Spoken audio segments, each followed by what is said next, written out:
No niin perkele. Morjesta pojat. Täällä ollaanhan vielä. Ei paljon pakkaset maistu. Setä on jämähtänyt päivän tasajalla. Ja löysin tämmösen aarteen. Kypikylmän keskioluen. Otanpa siitä hömpsyn.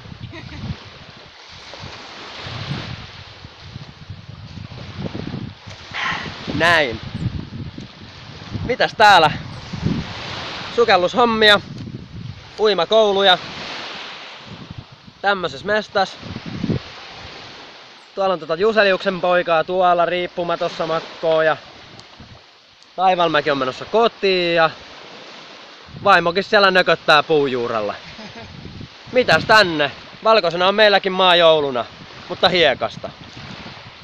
Lunta ei ole vielä satanut, vaikka on toivonut. Ei mitään jätkät. Vuosi takana, ehkä vuosi edessä. Mistä sitä tietää? Ei jaksa. Ei lähe. Ja sit kun lähtee, niin lähtee käsistä. Adios.